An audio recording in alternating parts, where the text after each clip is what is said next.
ahonsu billahi mina sheytaani rajim bismillahi rahmaani rahim mbokki jullit yi ñuy seetaan ñu ngi waat fii ci 2STV jëm ci wàllu waxtaan wi nag tey li ko sabab mooy waxtaane l'islam ci weeru koor gi mais waxtaane également coppeeku yi am ci l'islam fii ñu toll nii mutation yi sax laa ko mën a tuddee ak jihadisme ñi nga xamee ne li xew ci réewu jullit yi rayante bi kii wax laa ilaha illallah mooy rey moroomam ji wax laa ilaha illallah yooyu noonu ak tam lan mooy historiquement yu indi yooyu yëpp ci lañ fas yéene waxtaane muy waxtaanu xel di waxtaanu xam-xam itam ñu dalal fi tey Alioune Badiane ñu war a waxtaane l'islam ci optique boobule maanaam ci fànn boobule. alors première question parce que pour ñu gagner du temps nan nga jàngatee en tant que historien parce que ma fàttali na ki ma dalal tamit professeur d'histoire loolu ngay jàngale loolu kon naka nga jàngate l'islam mutation yi am ak jihadisme bi am fi ñu toll nii pourquoi on est arrivé à là. aouzu billahi min asheytaani rajim bismillahi rahmani rahim allahuma salli ala muhammad wa ali muhammad jërëjëf oustaz Maodo di nuyu mbokki téléspectateurs yëpp di ñaan yàlla nañu yàlla nangul suñu weeru koor amiin. Effectivement jihadisme bi ak mutation yi am ci l'islam dafa cosaan nga moo sori parce que soo ko seetloo li ci ëpp mooy ay jullit ñooy xeex ak seen moroomu jullit en fait lépp ci biir islam bi la parce que ñiy tudde seen bopp jihadiste soo seetee seen ennemi yëpp seen noon yëpp seen cible yëpp ay jullit lañ kon loolu su amee ça signifie que ne problème bi dafa jógee ci l'islam xaajaloo yi ci am te loolu nag soo ko bëggee jàngat il faut que nga delloo ci yonent bi sallallahu alayhi wa sallam bi mu génnee àddina ba jullit ñi xaajaloo foofu la problème ba jógee di law ba tey jii nag mu atteindre dimension bii ñu gis te dimension bii ñu gis li tax mu atteindre ko moom mooy ñaari mbir mooy léegi c'est le développement de la communication maanaam léegi information bu am à la minute près nit dañ koy jot ensuite ni l'islam tasaaru ak ni àddina bi màggee mais problème yooyu musta jóg ci l'islam depuis bi yonent bi génnee àddina sallallahu alayhi wa alihi wa sallam sooy seet tamit jihadiste yëpp toute tendance confondue ñoom dañoo bokk benn gis-gis bu ñu am ci l'islam ñoom ñëpp dañoo bokk ci li ñu tuddee salafisme tous les mouvements jihadistes yi nekk ci àddina bi te complètement soo ko seetloo yëpp ñoo am dénominateur commun mooy ñoom ñëpp ay salafite lañ te soo jëlee jullit ñi fi mu nekk nii suñu doon résumé jullit ñëpp tamit ñetti catégorie rek moo fi am mooy chiite yi ñi nga xamante ne dañoo topp waa kër yonent bi sallallahu alayhi wa sallam mooy suufi yi mooy képp ko am tarixa ak salafite ñett yooyu jullit bu ne ci benn boobu nga bokk mais sooy seet nag tey jii mouvement jihadiste yëpp ci salafisme la ñu bokk te seen gis-gisu l'islam boobu ñu am suñu bëggee comprendre dañuy def il faut ñu comprendre seen gis-gisu l'islam boobu ñoom. c'est-à-dire que il faut ñu dem historiquement qu'est-ce qui s'était passé. Oui. Il faut ñu dem xam ne yonent bi sallallahu taala alayhi wa sallam bi mu génnee àddina laata muy génn àddina dafa préparé woon succession xamal nit ñi ne maa ngi dem mais man doomu aadama laa ay doomu aadama yu mel ni man dinañ ma wuutu waaye naa fi bàyyi li ma yàlla yónnoon muy alquran mu ne inni taarikum fikum thiqalayn kitaaballahi wa itrati ahlal beyti fa innahuma lan yaftariqa hatta yarida ilayya al-hawd maa ngi leen di bàyyi ak téere yàlla bi ak sama njaboot gi. mais am na ñeneen ñu wax leneen ah. waaw am na ñeneen ñu wax leneen parce que dañ ne téere yàlla bi ak sama sunna ñaar yooyu rek moom moo am. mais sooy dem di étudier histoire utiliser sa xel utiliser analyse comme ñun ñu ko jàngalee ci histoire da ngay gis ne yonent mënul woon wax maa ngi leen di bàyyi ak alxuraan ak sama sunna. pour la simple raison. que la sunna est théorique. Le Coran est théorique te sunna moom mooy rek pratique bu Coran donc Coran sunna moom mooy lan moom mooy alxuraan bu ñu appliqué donc alxuraan ak sunna c'est la même chose deux faces rek mais yonent bi su ne dama leen di bàyyi ak alxuraan ak sama waa kër ça signifie que moom alxuraan bi moom mooy téere bi mais moom nit la il faut que su fi jógee nit ni moom remplacer ko te sooy étudier aussi textes yi nga xamante ne ñoo ko indi benn livre ci livre de référence ci islam moo indi alxuraan ak sama sunna mooy Muwatta Imam Malik. yi ci des yëpp soo demee ci Muslim soo demee ci Ibnu Maaja soo demee ci Abu Daawud soo demee ci Tirmizi soo demee ci Mustadrak al Ahmad Ibnu Anbal téere yooyu yëpp soo ko indee di nga ci gis 72 riwaaya yëpp ngay xam day wax alxuraan ak sama njaboot te loolu c'est connu léegi nag problème bi am effectivement alxuraan ak sunna moo gën a siiw parce que mooy thèse officielle bi dañ lay jàngal ci histoire ne l'histoire a été toujours l'histoire des vainqueurs maanaam c'est toujours les vainqueurs qui écrivent l'histoire effectivement imam Malik mi doon bind Muwatta ki ko binduloo Abu Jaafar al Mansour moo nekkoon le deuxième xalif abbasside te condition bi tax bokk na ci condition bi mu ko binduloo téere boobu nga xam ne mooy premier téere hadis ci ahlu sunna mooy du ci cité benn yoon waa kër yonent bi ahlul bayt du wax dara loo xam ne day feeñal position wu bi yàlla teg waa kër rasul. D'accord loolu c'est un problème politique maintenant revenons un tout petit peu là c'est de l'histoire qui a amené tout cela mais revenons aujourd'hui ci monde contemporain bi ñu nekk ni aujourd'hui les pays musulmans sont attaqués par les musulmans alors ñenn ñi ñu ne am na réew yu leen di financer pourquoi ces financements et qu'est-ce qu'ils veulent loolu soo ko gisee il faut que nga dellu ci li ñu tuddee l'après-guerre froide maanaam bi communistes yi ak capitalistes yi di xeex loolu ñu tuddee woon guerre froide après la deuxième guerre mondiale la guerre froide officiellement a pris fin bi Union soviétique daanoo mais léegi c'est la victoire du capitalisme mais après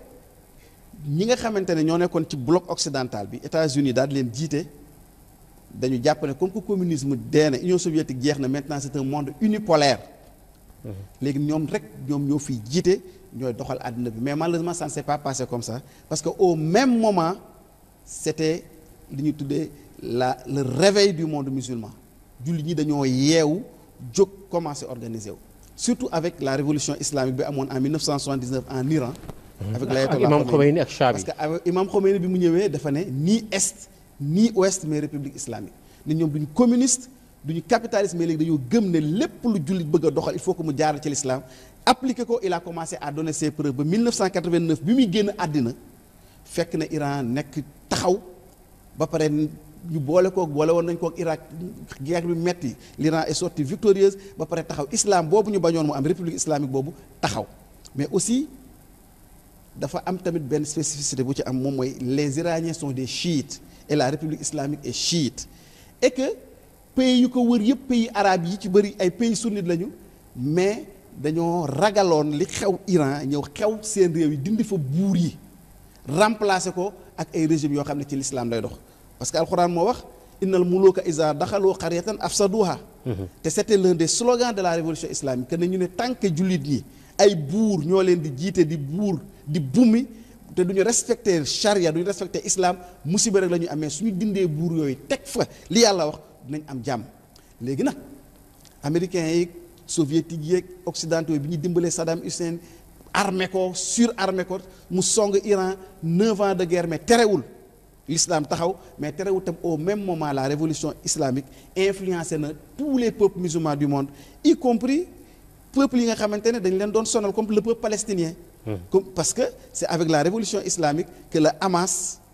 ci la juddu ñoom ñoo influencé Hamas ñu créé seen mouvement jihad islamique ci la juddu te biñ juddee Israël ci la Israël commencé am ay défaites mais aussi ci la Hezbollah juddu en 1982 au Liban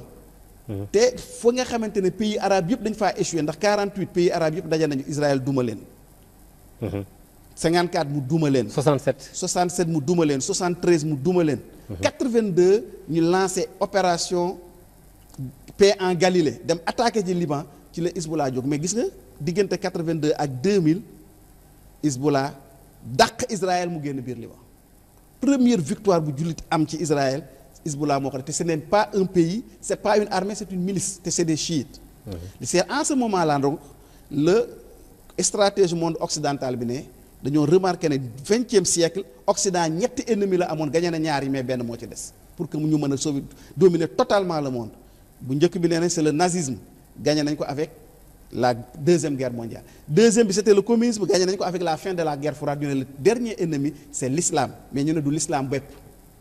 ndax dafa am l'islam boo xam ne ñoom mën nañoo àndandoog ñoom mooy l'islam boo xamante ne seen dirigeants yeeg ak li ñu gëm yëpp dañuy nangu ñoom ñu jiite leen di leen orienter. maanaam par exemple tey la jihadisme ñëpp en fait information yi ñu jot mooy ñi def jihad Arabie Saoudite moo leen di financer ak Qatar. en tout cas information boobu lañ jot. te ñooñu te malheureusement bi ñu leen financé il s'entretue. waaw parce que li ko waral mooy li olof di wax rek ku yar sëw kuy yow lañ bëgg à l'origine mouvement djihadiste yi li taxoon ñu former ko c'est pour lutter contre les mouvements révolutionnaires surtout contre les chiites looloo ko taxoon a jóg moo tax stratégie monde occidental bi ñuy def seen stratégie dañ ne il faut maintenant ñu bàyyi seen première politique bi ñu daan mën ne mooy diviser pour régner loolu la ñu tuddee divide and rule moo indi woon colonisation moo indi maanaam jaxase nit ñi mais suñu paree ñëw jiite leen mais léegi dañuy def divide and destroy diviser pour détruire maanaam que ñoom léegi dootuñu sondati di xeex ak jullit ñi nañu bàyyi jullit yi pousse yenn jullit ñu xeex ak seen morom suñu leen gagné wala ñu détruire ñoom ñu ñëw nag détruire ñu ci des comme ça seen liggéey day yomb suñu reyante seen biir ñu toog fee ñoom di ree moo tax soo gisee tous les mouvements djihadistes yi nga gis nii seen origine al-Qaïda la. nga Oussama Ben Laden. Oussama Ben Laden lan moo indi woon al-Qaïda moom mooy bi Russie attaqué Afghanistan. dans les années 80 dans les années 80 79. ci la musulman afghan yi daal di formé wu def résistance ñu leen tuddee les Moudjahidine mais comme que ennemi juré wu Amérique moom moo nekkoon Union soviétique c'était la guerre froide Amérique daal di ñëw faral jàppale les Moudjahidine day sax dañ leen doon tuddee les freedom fighters les combattants de la liberté jox leen ay armes encadré leen te ci rôle boobu nag Al-Qaïda ci la judd parce que Oussama Ben Laden ak Al-Qaïda ñoo doon lijjanti mbir moomu yëpp ñoo ko doon coordonné. même Ben Laden armée américain yi ñoo ko njëkkoon a jox doole attention. mais Ben Laden agent américain yi la woon. donc moom la ñu yónni woon foofu parce que il fallait que ñu trouver sur place kenn koo xam ne du nekk américain day nekk koo xam ne jullit la mën a wax ak nit ñi mën a coordonner tout ce travail là donc ñu indi armes yi entraîner combattants yi équiper leen donc loolu moom boobu rôle la doon jouer donc loolu moo indi woon sax formation Al-Qaïda Al-Qaïda c'est la base mais c'était une base de données. base de données boo xam ne ci lañ doon contrôler loolu lépp léegi nag bi loolu amee ba soviétique yi afghans yi duma leen ñu daal di daw léegi nag ba un problème s'est posé mooy ñi doon xeex dañoo jàpp ne ñoom xeex nañ ba am seen indépendance du ñu nangu tam kenn di leen diriger du ñu nangu nekk ay surga États-Unis c'est en ce moment-là que les Américains ont vu que ne ça c'est dangereux pour eux ñu créé waat nag yeneen mouvement pour ñëw xeex ak mujahidin yooyu mooy les talibans. donc talibans yi ñu ngi leen formé au Pakistan avec les financements des pays arabes avec service secret pakistanais yi ak américains yi encadré leen ba pare Amérique daal di leen armé pour ñu dem dindi les mujahidines qui étaient réticents léegi mais problème bi amaat tam mooy bi ñu leen demee dindi tamit ba ñu toogee ñoo tamit dañuy toog seen toogu bopp daal di nekkaat ay noonu Amérique bañ demee tam ba Ben Laden am problème ak Amérique ñoom ñoo ko Mollah Omar moom moo ko jëlaat daal koy dalal. ba événement 11 septembre yi amee États-Unis jël décision te ne dañu ñëw détruire talibans yi détruire Ben Laden mu nekkaat aussi beneen source de conflit donc tous ces mouvements djihadistes bien entraînés bien préparés ñu mujj nekk tamit se retourner contre leurs anciens maîtres mais aussi loolu doyul mais ñoom tam ñu jàpp ne l'ennemi principal aussi c'est les chiites parce que chiites yi ñoom ñoo am organisation bu mel ni la République islamique d'Iran mais aussi historiquement ñooñu nga xamante ne ñooy def mouvement terroriste yi historiquement soo leen xoolee ñoom ñooy héritier ñi nga xamante ne ñoo doon rey waa kër yonent bi depuis le début donc ñi nga xam ne ñoo attaqué kër yonent bi lakk ko rey Fatima ñoom ñoo rey imam Ali fekk mu ngi julli ci biir jàkka ji ñoom ñoo posséné imam Hassan ñoo rey imam Hussein ca Karbala te ñoo ñëpp di leen rey sooy seetlu ñëpp dañu doon wax allahu akbar gis nga Karbala bi ñu rag daggee bopp imam Hussein ñi ko doon dag dañoo laa ilaha illallah muhammadu rasulullah allahu mais pourquoi très bien loolu c'est important mais parce que pourquoi il utilise le mot allahu akbar parce que loolu tamit man ça m'a un peu étonné quand il tue il dit allahu akbar bu ñuy def dugg ci jàkka yi def bombe yi il wax dañoo allahu akbar même au Nigeria Boko Haram quand ils font des bombes wala explosé wu ñoom dañoo allahu akbar doo ko def c'est-à-dire acte yëpp allahu akbar la ñuy jiital acte yëpp allahu akbar parce que il faut comprendre seen doctrine salafide yi salafide dañoo jàpp ne ñoom doctrine boobu ñu seen gëm-gëmu islam ak gis biñ ci gis boobu rek mooy gis-gis bu baax képp ku bokkut ak ñoom tu n'es pas un vrai musulman. mais quand on tue pourquoi ngay rey dina allahu akbar waaw parce que dañu ne il tue au nom de Dieu pour ñoom dañoo am mission wu que niñ seen gis-gisu l'islam loolu la képp koo xam ne àndoog ñoom ils ont le pouvoir de te tuer suñ ko defee yàlla daf leen ciy fay moo tax loolu mooy signature bi pour ñoom. ok même muy attaqué jàkka yi. comme ñi attaqué jàkka yi fan la commencé ki njëkk a attaqué si biir jàkka fekk ko muy julli ñu dóor ko jaasi ci bopp c'est imam Ali la 19e nuit mois de Ramadan muy def laylatul qadr ci jumaa Kuufa mais ñi defoon loolu ñooy continuer tey jii rek c'est la même ligne di attaqué chiite ci biir jàkka yi ñi nga xamante ne ñoom ñoo rayoon imam Hussein dagg bopp bi ñoom ñooy dagg bopp nit ñi tam di ko filmer waat ba léegi rek. te bañ koy def tam dañoo wax allahu akbar dama ne c'est des visions de l'islam et ça c'est la vision salafite yi nga xamante ne ñoom ñooy héritier wu yi nga xamante ne ñoo nekkoon ennemi parfait ahlul bayt. très bien là léegi nag moo tax soo gisee damay eggale soo gisee Boko Haram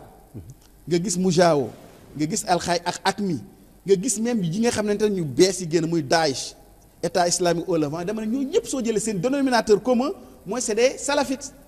waaw non je comprends que c'est des salafites. léegi nag oui, mais comme au début ñoom dañoo àndoon ak occidentaux yi di xeex la révolution islamique ñoom tamit ñu dem ba gis ci seen bopp moo tax soo gisee Syrie li ci xaw lan la dañoo jàpp ne fi mu nekk nii y a l'Iran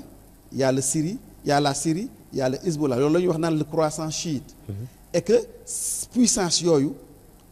def nañu lu ne ils ont toujours résisté nanguwuñu plié wu sur les ordres des ennemis de l'islam donc il faut que ñu combattre mais pour les combats il faut que ñu jël jullit ñu dem xeex leen loolu moo indi soo gisee tous les groupes yi dem di xeex yi en Syrie c'est des groupes musulmans soo gisee le front al-Nosra al-Qaïda la Daesh ay salafit lañu donc groupe yooyu yëpp loolu mooy seen dénominateur commun mooy ñu àndandoo xeex ñi nga xam ne tey jii ñoom ñoo fi taxawal l'islam ñooy faj gàccee l'islam. très bien merci mbokk yi ma fàttali ñu ngi dalal professeur Badiane en tant que historien alors mais Badiane pourquoi aujourd'hui mais yaakaar naa ne l'ennemi à abattre c'est Israël. loolu à mon point man sama point de vue mooy bu fekkonte ne am na ku ñu war a xeex tey ci seen ruq yooyu mooy Israël. waaw pourquoi léegi ñu dégg ko fi dem di reyante ji rek. waaw li ko waral moom mooy comme li yonent bi sallallahu alayhi wa sallam jàngale yonent bi yàlla wàccee aaya bi mu koy waxee ne léegi sa mission mat na ginnaaw bi mu demee Ghadir Khoum ba jàpp loxo imaam Ali ne man kuntu mawlaahu fa aliyun mawlaahu yàlla ne al yawma akmaltu lakum diinakum wa atmamtu alaykum ni'mati xam nga loolu ñëpp xam nañ ko mais aaya bi ci njëkk dana al yawma ya'isa lazina kafaru min diinakum fala taxshawhum waxshawni dana à partir de maintenant comme que matal nga sa mission wax nga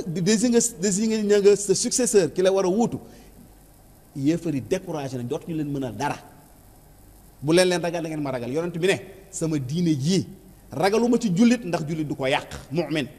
ragaluma ci yéefar ndax yàlla jox nañu garantie ne yéefar yi du ñu mënal dara mais ki ma ci ragal mooy ki nekk ci diggante bi kii wax li ñuy wax laa ilaha illallah muhammadu rasulullah allahu akbar ba pare di def li yéefar yi di def mooy groupe yooyu ngay gis nii rek. mais Israël pourquoi Israël a été épargné. pourquoi Israël a été parce que ñoom ak Israël ils ont le même objectif soo gisee pays yooyu ngay wax yépp ay buur ñoom ñoo fa ne pays yooyu yépp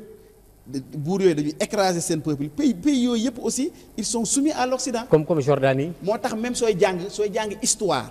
da ngay gis ne avant la création d'Israël c'est ces pays-là qu'on a créé déjà pour mu nekk barrière moo tax ñu tuddee des états barrières. à partir de 1932 Arabie Saoudite Koweït Syrie pays yooyu yëpp ñu créé mu nekk ceinture de sécurité ñu doog a nag créer Israël en 1948 pour que pays yooyu di ko protéger donc c'est là ñoom ñoo bokk même intérêt et déjà.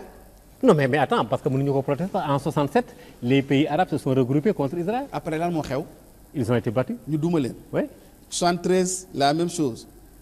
léegi nag lan moo xew à partir de 1987 bi ñu defee seen sommet à Amman en Jordanie ci lañ décidé ne léegi le principal ennemi ce n'est plus Israël mais c'est la République islamique d'Iran c'est la révolution islamique parce que ils se sentaient menacés parce que dañoo gis ne Shah bi nii la defa woon ak Israël comme ñoom li ñu defee nii Israël ñoom ñoo bokkoon lépp. Shah bi amoon 5e armée du monde mais Imam Khomeini dafa ñëw. au nom de l'islam avec le cri de Allahu Akbar seulement il a vaincu la 5e armée du monde daal fay def république islamique ñu ne suñu seetaanee affaire bi ñoom tamit loolu day am parce que comme ñoom ay buur la ñu woon comme Shah bi ñoo bokkoon même politique seen peuple yi bëgguñu leen mais ñoom dañoo am seen doole et toujours c'est des familles régnantes ay quelques personnes soo demee Arabie Saoudite presque la famille Ali Saoud kii règne 6000 personnes lañu ñoo yor alal bi ñoo yor lépp fii ils sont dans l'impunité benn loi du daal ci kaw xale bu ndaw su sàccee parce que dafa xiif ñu dagg loxoom mais ñoom ñu ngi def sàcc ay spéculation ci armes yeeg ci lépp actuellement l'Arabie Saoudite c'est le 5e pays consommateur de whisky au monde. ça on est d'accord. dañuy wol islam léegi nag dama ne buur yooyu. bi ñu sentir menaces yooyu ci lañ ne léegi dañuy mettre le paquet tourner le dos juboo ak Israël xeex la révolution islamique surtout xeex les chiites partout où ils se trouvent dans le monde. parce que am na benn information bu ma lay jox sax léegi récemment am na benn enquête bu génn wax ne bombardement yi ñuy bombardé Yémen am na benn accord secret entre Israël ak Arabie Saoudite en tout cas ci seen vol yi nga xam ne seen avion yi frappé ak yu demee noonu ak contrôle armement yi am na en tout cas ay israéliens yu nekk ci biir di coordonner ak complicité américain yi. mais pourquoi cela. du Arabie Saoudite kese même soo demee Syrie kan moo am intérêt fi mu nekk nii pour que Syrie daanu si ce n'est pas Israël parce que c'est la Syrie qui fait la résistance c'est la Syrie qui soutient le Hezbollah qui est l'ennemi juré qui a vaincu Israël dàq leen en mai 2000 Israël c'était la première fois que l'armée israélienne daw gis nga 2000 système bi ñu leen attaqué waatee. tu te rappelles on a un peu discuté avec ça pays arabes yooyu yëpp ñoo génn ay fatwa contre le Hezbollah Arabie Saoudite Qatar ak yooyu yëpp mais terewul le Hezbollah a encore vaincu Israël ba ñu delluwaat daw donc loolu day wane ne ñoom ñëpp ñoom ñoo bokk ils sont dans le même paquet parce que ñaar rek moo am mooy ñi nekk dans le vrai et nekk dans le faux moo tax yàlla waxoon yonent bi yaay war nabi jaahidul kuffaar wal munaafiquun waghluz alayhim moo tax yéefar yi ak naafiq yi toujours ñooy bokk groupe jullit ñi toujours seen groupe pourquoi très bien mais pourquoi bi ñuy attaqué Hamas il y a de cela quelques mois te il y a des milliers de personnes faatu fa temps yi sax dégg nga ñu ne Israël dañ leen war a daan teg leen ay daan ci ONU lan moo tax bi ñuy bombardé Hamas benn groupe islamiste demul jàppale leen. waaw parce que du si doo laal ñoom Israël du seen objet parce que ñoom Israël ñoo bokk tey jii sax soo demee gis nga même Daesh ki chef bi fi ñu koy wax Abou Bakar al-Baghdadi. gars yi def nañu ay recherche ba wane ne moom c'est un juif sioniste qui dirige des musulmans actuellement. et que sooy xool même nature la gis nga groupe terroriste yi même nature la que les groupes terroristes sionistes qui ont créé Israël parce que ba avant ñu créer Israël c'est les groupes Haganah ces groupes terroristes yooyu ay Stern ay Menachem Begin ñoo doon def même actes yi di dynamiter. di rey nit ñi c'est les mêmes pratiques ñoom ñoo leen formé ñoo leen parce que moom Maodo képp kuy analyste am na lu la war a jaaxal ku mel ni Daesh l'état islamique au Levant naka la ñu mënee d'une manière aussi rapide gi ñëw attaquer Irak nangu base militaire tout de suite avions yi fa nekk ñu mën koo dawal mën koo naawal mën a naawal hélicoptère mais kon ça signifie que c'est pas c'est pas ñoom c'est des vrais professionnels. donc c'est dafay montrer. peut-être ça peut mën nañu nekk ay mercenaires sax yu jóge ci yeneen réew yi.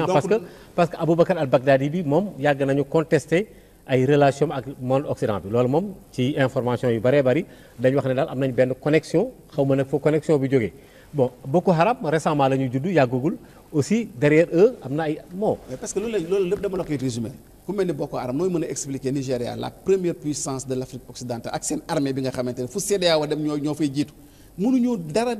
contre cette milice là ñuy def lu leen neex seen biir territoire c'est qu'il y a un problème quelque part loolu lépp nag loolu li ko waral loolu lépp mooy wane ne connexion bu rëy la donc et que c'est un complot très bien ficelé. d'accord te ñi ko ficelé xam nañu fan la ñu jëm fi ñu jëm moom mooy comme que dañoo bëgg a dominer le monde musulman dañuy former yenn jullit yi bàyyi leen ñu xeexe seen moroomu jullit yi affaiblir comme ça ñoom suñu ñëwee ne ñoom ñoo leen libérer ils seront accueillis en libérateurs su boobaa jullit nañ nangu ñu dominer leen te domination bi day nekk domination acceptée. parce que tey jii àddina bi c'est des enjeux géostratégiques c'est des enjeux économiques c'est des enjeux te soo xool monde musulman bi fi mu nekk ñoo yor hydrocarbures yi ñoo ëpp ay nit te nit fu mu ëpp rek mooy ëpp marché mooy ëpp main d'œuvre yooyu yëpp tout le monde a besoin de contrôler ça mais su dee musulmans yi dañoo dem ba conscient ci loolu ba ñoom seen bopp ñu jël décision former un bloc mais ça n'est fini de l'hégémonie de l'Occident te loolu ñoom dañ ko théoriser woon avec li ñu doon wax naan le choc des civilisations ñu ne après la guerre froide maintenant c'est l'Occident face à l'islam et que dans ce combat là ñoom li dama lay waxaat comme ni ma ko waxoon stratégie bi ñu jël dañ ne dañuy bàyyi jullit ñi yenn jullit yi la ñuy armer préparer leen teg leen ci kaw yeneen jullit yi ba suñu demee ba xeex ak ñoom ba détruire leen ñun ñoo ko ñëw ñun détruire ñooñu daal di régner ci àddina bi kenn dootuñu contrati parce que dootul amati opposant après la fin du combat. alors pourquoi l'islam c'est vrai que am na ay dissensions ñi jëm na le ay différences yu bëree bëri sur le plan interprétation et tout alors pourquoi ba léegi nii jullit yi mënuñoo nekk au devant de la scène ndadda waaw li tax jullit ñi mënuñoo nekk au devant de la scène mooy dañoo wàcc yoonu l'islam dañoo wàcc yoon bi nga xam ne loolu la yàlla tuddee l'islam ndax ñaar moo mën a am Maodo mooy ou bien yàlla li mu wax moom mooy dëgg tey foog naa ne loolu mooy dëgg parce que moo wax kuntum xayra ummatin uxrijat linnaas vous êtes la meilleure communauté issue des humains yéen ñi gën ci ñi yàlla sàkk. mais tey jii soo gis jullit ñoo gën a arriéré. ñoo gën a dellu ginnaaw ñoo gën a ignorant. ñoo reyante même tey jii yow mii fi nga toog nii même pour julli sax il faut que yéefari ñoo lay dimbale. oui man ñoo la jox montre bi ngay xamee heure bi ñoo defar sax soo moytu tapis bi ngay jullee sooy dem Makka seeni avion ngay dugg donc yow mënoo def dara sans ñoom ce qui signifie que ne problème bi mu ngi jógee bi yonent bi génnee àddina joxe testament am ne yoon bi mu ngi nii yenn jullit yi jàpp ne oui yonent bi su waxee tamit ñoom mën nañ indi seen point de vue donc loolu moo indi rupture bi am entre ñu tuddee les chiites et les sunnites chiites yi dañoo jàpp ne yonent day nekk ku infaillible. maanaam ku dul juum. ku dul juum du jaawale dañoo jàpp ne tam yonent ak ki koy wuutu yépp yàlla moo leen di tànn du doomu aadama yi ñoo leen di tànn yonentu yàlla Muhammad sallallahu taala alayhi wa sallam jàngale loolu faatu dencaguñ ko sax yeneen julli ne non non ñoom du ñu topp waa kër gi dañu réunion seen biir. alors avant ñu koy denc amoon na problème donc. avant ñu koy denc ci la ñi ci ëpp ci saaba yi daal di beddeeku dem Saqifa Bani Saada mooy fi nga xam ne foofu la waa Médine daan réunion we avant l'islam ñu ne lan lañ fi uti ñu ne dañu fal seen biir ñoom kan mooy remplacer yonent bi coow li bare ñu ne léegi muhaajir ak ansaar la woon muhaajir mooy ñuy jóge woon Màkka ànd ak yonent bi waa ansaar yi ne déedéet yéen a ñu fekki suñu réew suñu dëkk kon nag gan du yeewi bay kon xalif ba ci ñun la war a jóge waa muhaajir ne leen déedéet ñun ñoo bokk ak yonent bi ñooy ay mbokkam ñoo àndoon ak moom ñëw te yonent bi moo nekkoon chef kon ñun ñi bokk ak moom ñoo ko war a remplacer ci la kenn jóg foofu ne leen kon nag nañu bàyyi li ñuy def te def lu yonent bi waxoon rek comme que affaire mbokk la te affaire gën a jege la waa këram kay ñoo ko gën a jege waa ahlul bayt te kenn ci ñoom nekkul fii te kat ñoom la yonent bi waxoon ne nañ leen topp te ki ci jiitu mooy imam Ali ñun ñii ñëpp defal nañ ko mu bàyyaa ca Ghadir Khoum nangu ne su fi yonent bi génnee àddina moom la ñuy topp te yonent bi waxoon nañu bi ñu bàyyaa ba pare ne wa man nakasa fa innamaa yankusu ala nafsihi moytu leen de lii ngeen jaayante ak moom képp ku ko war xamal ne sa bopp nga war kon nag nañu bàyyi li ñuy def te ñëw dellu rek toppi imam Ali après mu am problème dóorante nañ fa xeex nañ fa mais mujj ko Omar moom moo jàpp loxo Aboubacar ne kii la ñuy fal léegi nag képp ku bëgg a jàmm da nga ñëw jaayanteeg moom ñu jaayanteeg moom. d'accord léegi nag foofu Maodo. Aboubacar ci boppam discours bi mu njëkk a def tax day leeral loolu bi ñu ko falee lan la njëkk a wax à l'unanimité de tous les historiens dane fal ngeen ma waaye gënuma ci yéen su ma jubalee na ngeen ma topp su ma dëngee na ngeen ma teg ci yoon wi. donc déjà moom reconnaître su waxee fal ngeen ma reconnaître ne yàlla falu ko yonent bi falu ko mais nit ñooñu ñoo ko fal un petit groupe parce que bul fàtte ne temps yooyu musulmans yi ñu ngi Yémen ñu ngi Syrie mais groupe bi nekkoon Médine rek ñoom ñoo def élection donc du élection représentative ensuite mu ne gënuma ci yéen donc il reconnaît que moom il n'est pas le meilleur il n'est pas le plus compétent ba pare mu ne su ma jubalee na ngeen ma topp mais su ma jàddee na ngeen ma jubal donc moom reconnaître ne am na possibilité jàdd yoon. waaw parce que nit rek la doomu aadama nit rek la waaw léegi nag loolu nag. te ki war a jiite jullit ñi. yow yaa war a xam yoon wi ba nga xam ne ku dëng yow yaa ko war a wan moo tax ci chiite yi ñu jàpp ne ki war a jiite julli da ngaa war a am isma da ngaa war a nekk maasum te yàlla moom moo lay tànn te ñooñu yàlla tànn la mooy fukki imam ak ñaar. d'accord yi nga xam ne ñoo nekk ci ahlul on est d'accord là on est loolu c'est mooy li ma waxoon léegi c'est un problème politique. waaw dans l'islam historique bi ci histoire bi ni mu demee alors léegi ñu dikkaat tuuti ci content en tant que professeur Badiane je te prends comme professeur. Aujourd'hui ngay dikkal ñu ci lu baree bari loo xam ne dafa xewal ci l'islam téere yi wax lii téere yi wax lii mais pourquoi aujourd'hui ñii bind lii ñii bind lële parce que am nañu est-ce que dafa amoon semble-t-il wóoruma am na ñu ci doon benn palais vert am na ñu ko wax boo xam ne bi ay benn empire moo fa nekkoon pendant lu tolloog 3 siècles di bind livres yi loolu am na ci histoire de l'islam wala amul. bien sûr am na. c'est quoi loolu am na xam nga problème comme ni ma ko waxee dès que yonent bi génn rek ba Aboubacar jël pouvoir moom 2 ans la def il n'a pas eu le temps de faire grand chose. parce que guerre civile yi ci la commencé. Omar bi mu ñëwee la première décision qu'il a prise mooy bu kenn addis yi ñu bindoon yëpp nañ ko indi parce que dafa ne damay bañ ñu jaxase ko alxuraan ñu brûler addis yooyu yëpp donc y avait plus de addis écrit. li nga wax ni c'est de l'histoire. donc seen livre Maodo man wax naa la ne fii su ma fi ñëwee du ma wax sax ci livre sun chiite yi seen livre yéen waa ahlu sunna ci loolu lépp nekk demal ci taarixul xulafa demal ci taarixu tabari demal ci yooyu yëpp demal ci tabaxaadu ibnu Saad téere yooyu nga xam ne c'est des téere de référence li may wax lépp da nga ko fay gis Omar noonu la def lakk addis yi après ñuy dem Ousmane ñëw moom bi mu nekkee xalif ne moom day bindaat alxuraan bi da koy dajale waat fekk yonent bi dajale woon na ko ba pare ne képp ko am alxuraan bu ñu dajale na nga ko indi ñi nangoo indi mu lakk ko ñi nanguwul indi mu jàpp leen dóor leen ku ci mel ni Ibnu Mas'ud Abdallah Ibnu Mas'ud dóor yooyu ci la génnee àddina parce que moom nee na comme que alxuraanam yonent bi moom moo ko garantiroon ndax ñëpp a xam ne moom la yonent bi doon woo naan koy kaay jàngal ma alxuraan su koy jàng ba yonent bi di jooy mu ne moom bi yonent bi garanti du ko wecceeg benn ñu nangu ko ci lañ ko dóor ba ci la génn àddina ak alxuraan bi nga xam ne imaam Ali bindoon na ko ci dicté yonent bi mu commencé bismillahi rahmaani rahim iqra bismi rabbika ba ci iza jaa nasrullahi maanaam boo xam ne dafa toppoon l'ordre de révélation finalement bii Ousmane am bind moom moo mujj nekk le Coran officiel mais malgré tout lépp ngi ci biir mais bi Muawiya ñëwee ba reylu imam Ali def coup d'état bi ba jël xilaafa gi ci la transformer xilaafa bi en monarchie héréditaire ba pare en pouvoir dictatorial léegi li mu njëkk a def mooy moom moo créé palais vert bi il lui fallait un système de gouvernement te système bi mënu ko woon jëlee leneen ci lu l'islam mais su ko jëlee comme ni ko yonent bi waxee moom du mën a jiite nit ñi ndax yàlla moo wax innal muluka iza daxaloo xaryatan afsaduha l'islam nanguwul ay buur di jiite l'islam di bumi nekk buur nekk bumi nangu ko donc kiy jiite l'islam dafa war a nekk koo xamante ne yow da nga nekk yaa fa ëpp xam-xam mën a répondre ci lépp mais aussi yaa fa gën a ragal yàlla donc te dafa war a nekk koo xam ne tam yàlla ci boppam moom moo la fal bi mu xamee loolu mu xam ne donc il faut que mu trouver benn système te il faut que mu utiliser l'islam mais su utiliser l'islam originel affaire bi du sotti ci la nag créé palais vert boobu. palais vert la après dafa amoon ay en fait mbokk yi ma dañ ci dikk léegi mbokk yi ma fàttali ne je prends tey en tant que professeur d'histoire bu jàng histoire de l'islam pour dikkal ñu ci li xewoon démb ak bërki dem alors bon Muawiya quand il a créé donc ce palais là palais vert. waaw boo xam ne bi daf doon dicter ay nit ñuy bind wala dañ doon bind sous l'ordre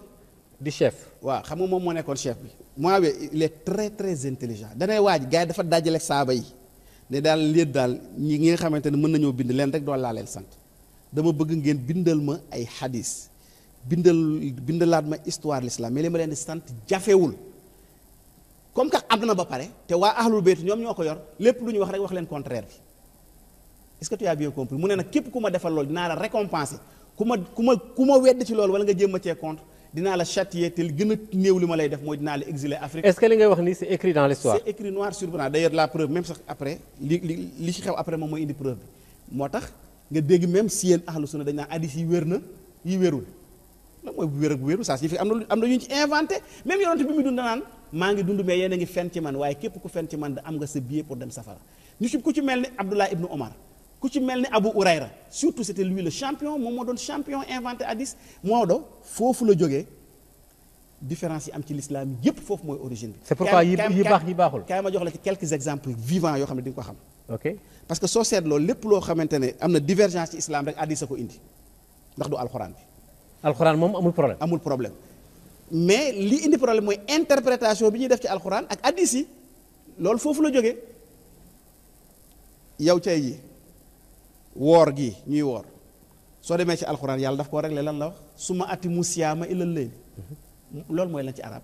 waaw mais laa jubale sa position en tant que sunnite arabe rek. waaw loolu mooy ngeen matale koor gi ba guddi gi. waaw matale ba guddi. xam nga loolu la yàlla wax. oui soo demee ñu ne léegi dee leen naajee xëdd te teel a dog. oui donc loolu c'est contraire au Coran c'est l'opposé de ce que le Coran a dit te loolu ci hadith la nekk hadith yooyu foofu lañ ko bindee nga ñëw tey jii ma jox la Muawiya dafa amoon leen lu nekkoon ci xolam comme que baayam Abu Sufyan moo xeexoo yonent bi pendant 23 ans pour que l'islam bañ a am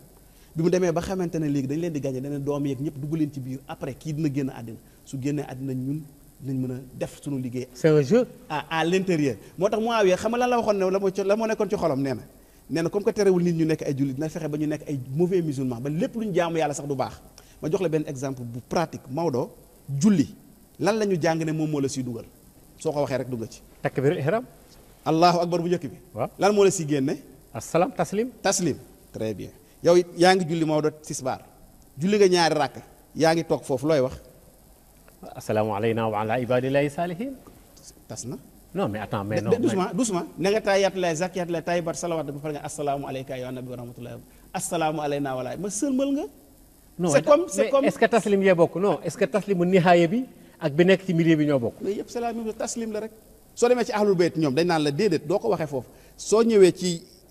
taaya bu njëkk bi doo def benn taslim soo defee ashhadu an la ilaha illallah wahdahu la sharika lahu wa ashhadu anna muhammadan abduhu wa rasuluhu allahumma salli ala muhammad wa ali mu julli ci yonent bi da ngay jóg dem mais soo demee ba ci fi mu mujjee soo waxee loolu ba pare nag nga xamante ne sëlmal moo ci des nga ne ashhadu an la ilaha illallah wahdahu la sharika lahu wa ashhadu anna muhammadan abduhu wa rasuluhu allahumma salli ala muhammad wa ali assalaamu alayka ya nabi wa rahmatullahi wa barakatuh ki ngay njëkk a sëlmal mooy yonent bi assalaamu alayna wa ala ibadillahi salihin assalaamu aleykum wa rahmatullah salaam yëpp daal di ñëw. d'accord dama la jox benn exemple noonu léegi nag foofu foofu allez. Muawiya ci la ne bu leen sonal seen bopp lépp loo xamante ne waa kër yonent bi noonu la ñu waxee yéen wax leen contraire bi loolu nag foofu dama ne à partir de là ci la divergence yëpp. d'accord problème jullit yëpp ci Muawiya la départ. foofu la départ waaw d'accord mais problème bi moom mooy le palais vert qui a été créé. en tout cas par Muawiya. Oui. est-ce que ce palais bi moom amoon na xam naa ne amoon na. waaw mais contenu bi nga wax nii ça existait ou pas. mais loolu rek la d'ailleurs loolu. soo non non li Muawiya def kaay ma jox la benn preuve. oui benn preuve ci li may wax. tey jii soo demee ci seen téere ahlu sunna ki ci ëpp ku indi ay hadis mooy Abu Hurayra. oui ñëpp d'accord ne Abu Hurayra maximum li mu duddoog yonent bi ci yenn wax yi nee nañu. juróom-benn weer. ñu neen juróom-benn weer. oui noo mën a comprendre moo Abu Hurayra indi ay 7000 hadis 5000 hadis. te doo dégg imam Ali bi nga xamante ne moom ak yonent bi ñoo ànd bi mission bi commencé ba keroog yonent bi di faatu seen téere yi moom amuñ sax 400 hadis Aboubacar ak Umar nga xamante ne ak Ousmane nga xam ne yenn ahlu sunna fi ñu leen teg sax teguñu ci yonent bi parce que ñoom dinañu wax ne yonent bi da doon juum dinañu wax ne yonent bi daan jël soxnaam si di caricature yonent bi daan jël soxnaam si Aïcha di ko teg ci ay mbaggam di seetaan ay waykat. d'accord loolu lépp dinañ ko wax mais duñu nangu ku wax Aboubacar wala Umar daal dama ne Aboubacar ak Umar ñaata hadis nga xam si ñoom. d'accord léegi loolu preuve la après aussi soo jàng ci histoire di nga gis ne li ko Muawiya récompensé mooy daf ko nommé woon gouverneur après Abu Hurayra. ah il a été nommé gouverneur. bien sûr à cause de ça. moo tax ñu samp Abu Hurayra mu nekk gouverneur. mooy parce que loolu il a fait ça. très bien mbokk yi ma fàttali dañuy waxtaan ci histoire de l'islam parce que li ñuy wax nii nag waxuñu ko ci benn confession waxuñu ko également ci benn mbooloo comme ni ma ko waxee léegi ci bi ñuy tàmbali dañu ko jël en tant que professeur qui fait des analyses historiques. alors ñu dikkaat ci benn affaire histoire ba léegi également alors les guerres saintes. très bien les guerres saintes. waaw amoon na ay guerre ci jamono yonent. waaw léegi nag loolu tamit il faut que merci parce que loolu il faut que ñu leeral ko bu baax. pourquoi li ñu tuddee parce que loolu sax mooy permettre nga comprendre affaire jihad. que ne jihadistes yi li ñuy def nii tey dem fekk ay nit di leen song loolu l'islam santaane wu ko ndax yonent bi sallallahu taala alayhi wa sallam musuta attaqué musuta def guerre offensive. yonent bi mu demee Médine ci la commencé guerre loolu ñëpp xam nañ ko. waaye maanaam mësta songu kenn. te bi mu demee Médine deuxième année bi ci la xare Badar am yonent bi mu ngi fa def 10 ans donc en 8 ans yonent bi a fait 83 guerres te 83 guerres yëpp gaa yi ko doon song moom mu génn di défense loolu moo lay preuve moom mooy toutes les guerres là c'est autour de Médine que ça s'est déroulé. kon ñoo ko tooñ dañ ko daan tooñ di ko fekk si yàlla jox ko ndigal nag ne ko léegi del fayu del protéger wu sa bopp. mais yonent bi non seulement musta def benn guerre offensive mais musu koo digale te nit ñi suñu daan dem guerre yi da ngay gis nga discours bi mu laan leen wax bu leen rey jigéen bu leen rey civil bu leen sax dox ci kaw tool yi bu leen witt garab yi tout ça pour préserver la vie l'honneur des hommes mais aussi même pour préserver l'environnement. donc te maanaam yonent bi tooñul dañ koo tooñ mais non seulement dañ ko tooñ même su gañee waa nit sax ñi day jéggal mais musuta exécuter ay nit de manière arbitraire wala muy dem di attaquer ay doomu aadama moo taxit yonent bi toute sa vie non seulement jógul dem attaquer kenn mais santaane wu ko loolu mu ngi commencé ci xilaafa yi ci xalifa Aboubacar pour xalifa Omar moo tax imam Ali sooy seetlu guerre yooyu ngay dégg yëpp après le prophète pourtant moo ci gënoon nekk jàmbaar su gars yi daan daw mooy des mais musu cee participer benn parce que bi ñu jëlee décision dañuy def ay guerre de conquête dana leen déedéet laa ikraa fi diin la yàlla wax yàlla dane bu leen forcer kenn ci diine seen guerre yi c'est pas des guerres légitimes dans l'islam yow ngeen bàyyi ko. taxawal leen ko moo tax gisoo ko ci demu ci benn yoon bi mu waxee loolu ñu bari nekkoon ay taalibeem tam lànk ne du ñu dem ci la Omar ibnu Khattab jël décision bi mu ñëwee di leen ko wax taalibe ne ñu de mënuñoo dem guerre ndax ñu ngi def li gën ci lu julli di def mu ne leen mooy lan mu ne ñu ne ko mooy julli parce que jamono yonent bi ci nodd soo waxoon allahu akbar ashhadu an laa ilaaha illa ashhadu an laa ilaaha illa ashhadu anna muhammadan rasulullah ashhadu anna hayya ala salaa hayya ala salaa hayya ala falaa hayya ala falaa dafa waxoon hayya ala xayril amal hayya ala xayril amal ñëw leen ci li gën jëf bi gën bi ñu ko waxee lool bi ñooñu waxee lool ci la Omar jël décision taxaw ci biir ci kaw minbar bi ne jamono yonent yi am na yoo xamante ne dagan noonu na loolu lañ daan def mais bis ni ki tey man Omar tere naa ko bokk na ci hayya ala xayril amal ci la ko génnee ci nodd ba tey. d'accord très bien danaa ci dikkaat léegi ñu def foofu benn point je vais te poser une question qui me léegi ban année parce que loolu jullit yu bëree bëri dafa am wuute gu ci am mais loolu moom am na ci pratiquement réew Sénégal nag la rawee mooy atu jullit yi. atu jullit yi laa wax de at bi ñu war a tàmbali natt. waaw comme ni ñu waxee tey ñu ngi 2015. waaw ñun ñu nekk 1446 xaw ma. su ma juumul. 36 dama ne ban année wala ban at lañ waroon a tàmbali noter l'an musulman. xam nga loolu parce que ñii nee nañ tam xarit la ñii ne hijri la. waaw te am na ñu jàng ne yonent bi sallallahu alayhi wa sallam bi mu demee Madina ci histoire la ñuy wax ma fàttali mbokk ni seetaan ne dañuy wax ci histoire bi mu demee Madina foofu la wax ne nañ tàmbali daté ci sama gàddaay gi ñu tàmbali nag atum jullit yi. finalement ñu ne léegi ñëw na tam xarit ñu ne ku ko indi tam xarit ñu ne Omar ibnul Khattab moo ne daal léegi nañ tàmbali bon pourquoi ces changements pourquoi problème yooyu. soo ko bëggee comprendre. li nga wax loolu la histoire yëpp d'accord parce que yonent bi mu ngi jógee Makka. premier jour de Rabiul Awal de soo déggee Rabiul Awal. awal ci arab ja mooy premier jour. mu ngi egg Médine 12e jour de Rabiul Awal muy weeru gàmmu.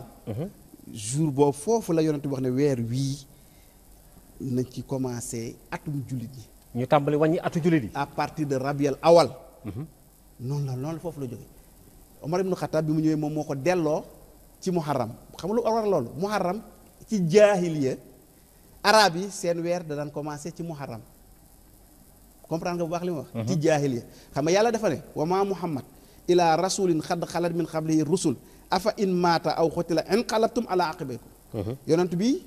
muhammad yonent la comme yonent yi yàlla yónni woon su faatoo su dee wala ñu rey ko est-ce que da ngeen di delluwaat ci jaahiliya effectivement bi yonent bi génnee àddina lu bari loo xamante daf koo dindi woon dañ koo delloowaat ci jaahiliya bokk na ci loolu moo indi ñu delloowaat ko ci début de l'année arabe mais fi ñu ko gën a consacré nag mooy bi ñu reyee imam Hussein ba pare Karbala parce que ñu ngi ko rey ci muharram fukkeelu fan ba ci la nag après Yezid décrété ne foofu moom mooy début année musulmane mais aussi gis nga loolu soo ko jàngatee rek xam ne y a problème parce que Ashura mooy 10e jour pourquoi nit ñi xaar ba 10e jour de l'année ñu ne fii la année bi commencé c'est un gros problème c'est que day montre nekk yàlla te ci 10e jour lañ koy féete et tout. ci lañ koy féete te 10e jour ba dara xewu ci l'islam lu dul ci la ñu rey waa kër yonent bi ñu desoon ci kaw suuf ba tuuti survivant moom moo ci amoon. écoutez le problème mooy pourquoi problème bi nekkul ci rey gi mais léegi lan moo tax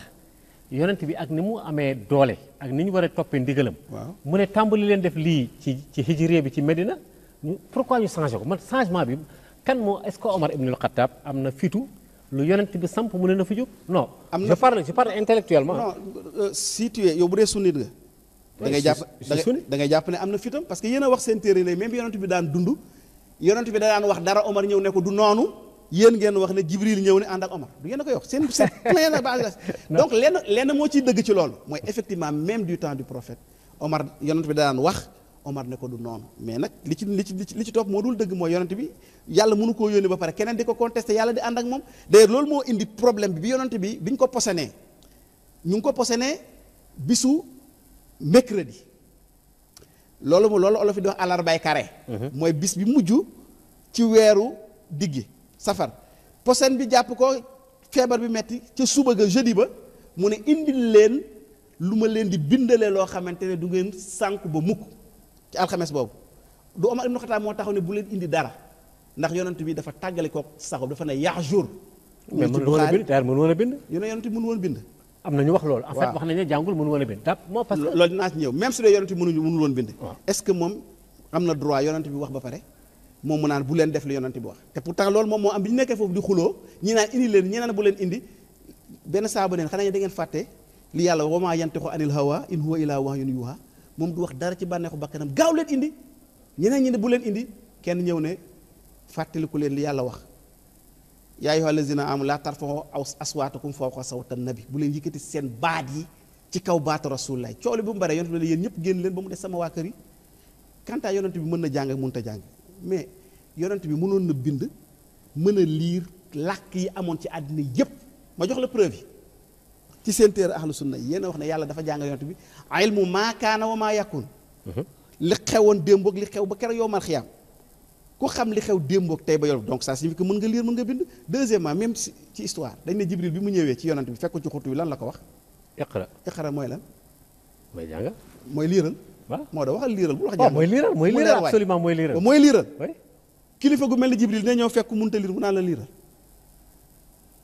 non dama lay laaj rek dama est-ce que loolu mën na am yow mi mën nga fekk mën nga jël benn xale bu ndaw boo xamante ne mu ngi doog a judd nga naan ko liiral yonent bi dafa mënoon a liir mën a jàng làkk yi am yëpp te d'ailleurs su deful loolu rek day nekk ku matadi quand un prophète est illettré mooy il n'est pas complet matul c'est que yéen li leen di jaaxal. non mais attends mais on a parlé de rasul ummi ah. waaw ummi mooy lan professeur Sankhare ñëw na ci lu bari ngeen baal ma xam naa sax débat bi mi ngi jëlaat beneen tournure parce que professeur Sankhare a interprété xëy na peut-être arabam moo xaw a woyof il a interprété le mot ummi yi comme quoi ci yonent bu ñu yónni ci nation bu jàngul nation bu je ne sais pas mais yonent bi al ummi yi la. ah al ummi yi la xam nga al ummi yi leen. mooy lan mooy ki dëkk Makka. parce que Makka moo nekkoon ummul xuraa. parce que su doon ummi yi mooy signifier ñi jàngul kon day tekki ne kon arab yëpp kenn jàngul. huwa allazi baasa fil ummiyin rasulan su yàlla waxee huwa allazi baasa fil ummiyin moom moo feeñal ci biir ummiyin yi kon ça signifie de su doon ummiyin moom mooy un illettré ku jàngul day tekki ne kon arab yëpp wala ñu nekkoon Makka ñëpp c'était des illettrés. parce que ummiyin parce que loolu laa doon wax naan moo Maodo il faut faire attention au Coran baatu alxuraan yi c'est des mots polysémiques. c'est des mots polysémiques. bu ci nekk dafa am ay sens yu bari moo tax yàlla ne alxuraan bi kenn waru koo tekkil sa bopp dafa am ñu ngi ko dénk. bi mu waatee dane laa yamassuhu ilal mutahharun kenn mënut a xam li ci biir lépp lu dul ñi ma sellal man yàlla ñu ne ko ñan la mu ne innamaa yuridullah li yuziba ankum rijsa ahlal bayt wa yutahhirakum tathira yàlla nam mu lu dul sellal leen waa kër yonent moo tax yonent bi moo mën a jox explication alquran après lui moom mooy les 12 imams ak Fatima yu bokk ci njabootam après eux mooy ñuy jàngal gis nga soo demee seen jàngale dañ naan la nabiyul ummi mooy c'est le prophète de Mekwa ka juddu ca ummul qura mais mënut a tekki ne yonent bi jàngul c'est-à-dire lenn moom moo am mooy yonent bi kenn jàngalu ko ku dul yàlla. loolu d'accord nañ. waaw yàlla moom moo ko jàngal mais yàlla daf ko jàngal lépp y compris làkk yi ñuy làkk ci àddina bi yëpp yi jinne yeeg nit yeeg làkk yëpp la mënoon a làkk yi ñu doon bind yëpp la mënoon a bind. parce que jàng ci histoire de ay nit dañ daan jóge Afrique ñëw di wax ak moom mu leen tontu seen làkk ñeneen jóge ay Perse ñëw mu leen di tokk seen làkk donc il connaissait. tout ça il était vraiment complet. yonent bi daal amul benn matadi dafa mënoon a bind mën a lire. mais pourquoi l'interprétation muy pose problème parce que ñeen umul xuraa lay signifier. li ko indi moom mooy comme buur yooyu jëloon pouvoir bi comme que ñoom dañoo def ay bêtises yu baree bari il leur fallait ñu trouver ay interprétation léegi nag li ci gënoon yomb ci ñoom mooy ñu accuser ne ñoom yonent bi def na erreur les mêmes erreurs qu'ils ont fait pour se couvrir mu loolu moo indi caricature yi ñuy wax ni ñu ne Charlie Hebdo def na caricature ñu naan je suis Charlie je ne suis pas Charlie nanga naa xam nga fii Sénégal Mawlana Chérif Mohamed Ali Aïdara bi problème amee moo njëkk a wax ne je ne suis pas Charlie. bind journaux yëpp bind ko ci la nit ñi doog a réagir. moom njëkk naa wax ne moom bokkuma ci. waaw parce que pourquoi parce que sooy seet caricature yooyu ay Charlie Hebdo yooyu yëpp jël soo demee source bu yëpp yaa ngi koy fekk ci seen téere ahlu sunna Bukhari Muslim Ibn Majah ak yooyu parce que ñoom ñooy wax naan yonent bi daan jël Aïcha di ko tungoom di seetaan ay fecckat am na kenn koo ku ma dégg fii daaw mu ñëw yonent bi muy gaañu mu ngi jël bopp bi teg ko ci pooju Aïcha mais Maodo kilifa gu mel ne yonent bi di sukuraat yow xalaat nga ne kilifa gu mel ne yonent bi dina sukuraat jigéen ñëw muy teg boppam ci poojam ci ay assemblée boo xam ne ay góor ay kilifa ñoom ñoo fa nekk loolu yenu na maana. non mais attends ça il perd sa femme bon. sa femme. bon ensuite du loolu rek ñii wax naa yonent bi da doon juum il se trompait ñii di wax affaire yoo xam ne man ñemewuma koo sax wax ci télé bi fi mu nekk nii donc su dee musulman ñoom ñoo am cette attitude là ñële dañuy am fit